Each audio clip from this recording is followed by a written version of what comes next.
Oi galera, tudo bem com vocês? Vamos dar continuidade aí aos nossos estudos, hoje falando sobre o surgimento de ideias totalitárias na Europa. E estamos falando especificamente sobre o fascismo italiano e o nazismo alemão. A primeira coisa que a gente precisa de se perguntar, quais são as características desse sistema de governo, desses regimes de governo? São duas coisas que a gente precisa de entender. As características, como que ele funcionava. Quando a gente entende as características, a gente vai entender também o funcionamento. E a segunda, que é muito importante também, é o porquê do surgimento dessas ideias totalitárias, que a gente também chama de extrema-direita. Nós estamos vivendo hoje no Brasil um momento ímpar, ou melhor dizendo, no mundo inteiro, um momento de transformação, principalmente ligada à questão dessa pandemia do coronavírus. Sabemos que, como consequência do coronavírus, dessa doença, dessa pandemia, além dessa enorme quantidade de mortos no Brasil e em todo o mundo, a gente ainda tem a questão econômica, que também é muito importante, nós não podemos deixar de pensar. Então, certamente, o mundo entra numa crise e que será difícil de ser recuperada, E o Brasil, que é um país em desenvolvimento, consequentemente, mais dificuldades ainda para sair desta crise. Então, pegando essa ideia, o que a gente tem percebido hoje pelos meios de comunicação? Um grupo de pessoas que defendem a ideia de que o governo Bolsonaro deve ser um governo centralizador, um governo de intervenções, um governo com intervencionismo militar, um governo que, inclusive, se preciso for, feche o Congresso Nacional. Olha que perigo!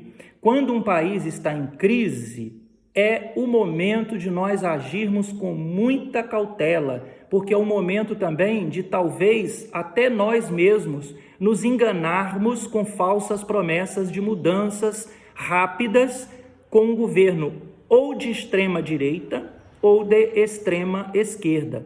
Nada no extremo é importante, tudo deve ser equilibrado, ponderado. Então, naquele momento em que, no período entre guerras, em que o mundo já se reerguia, o mundo busca um soerguimento, se reerguer da Primeira Guerra Mundial, o país que tem mais sucesso foram, claro, os Estados Unidos, que sai da Primeira Guerra Mundial não mais como um país devedor, mas como um país credor. Então nós vamos ter esses primeiros anos pós Primeira Guerra Mundial, em especial o início da década de 20, a gente vai ver um momento para os norte-americanos de prosperidade econômica, que a gente viu que acabou gerando a crise que começou em 1929 com a quebra da Bolsa de Valores de Nova York e que se estende por 10 anos, a chamada Grande Depressão. Então nós já temos aí uma causa para esses governos de extrema esquerda. Então,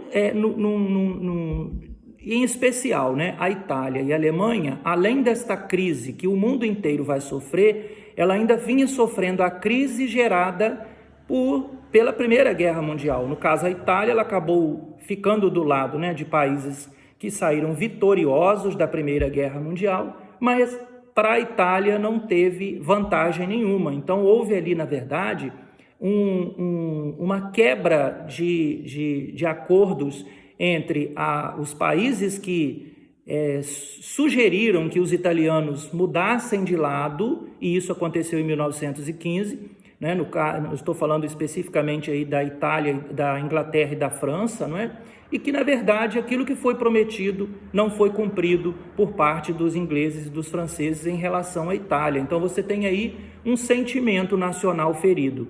Por parte dos alemães, a mesma coisa. A assinatura do Tratado de Versalhes acabou humilhando demais os alemães. Então, você tem aí um orgulho nacional ferido, o sentimento de revanche, o sentimento a vontade, a necessidade de desforrar-se de questões não resolvidas durante a Primeira Guerra Mundial. E quem eram os verdadeiros inimigos dos italianos e dos alemães neste sentido. Nós vamos ver aí que eram os franceses, os ingleses, que eram adeptos, né, às ideias democráticas, liberais. Nós vamos ver aí, inclusive, também que o liberalismo, né, que foi marcado aí como responsável, né, por esta crise econômica que levou o mundo inteiro aí a essa grande crise, né, que é a crise que começou em 1929, e nós vamos ver ainda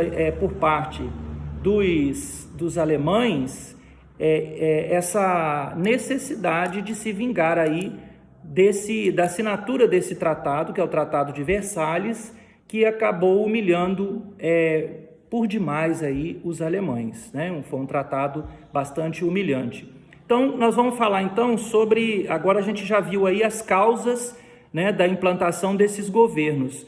Vamos ver, inclusive, que tanto na Itália quanto na Alemanha, esses governos, eles assumem o poder, né, de forma legal. Isso a gente vai ver aí pelo texto aí, de forma legal. Eles não tomam o poder através de um golpe, como geralmente acontece quando um governo de extrema direita quer assumir o poder. Muitas vezes, a gente vai ver isso aqui no Brasil, em 1964, com um golpe militar que tomou o poder político no Brasil e ficou durante 21 anos.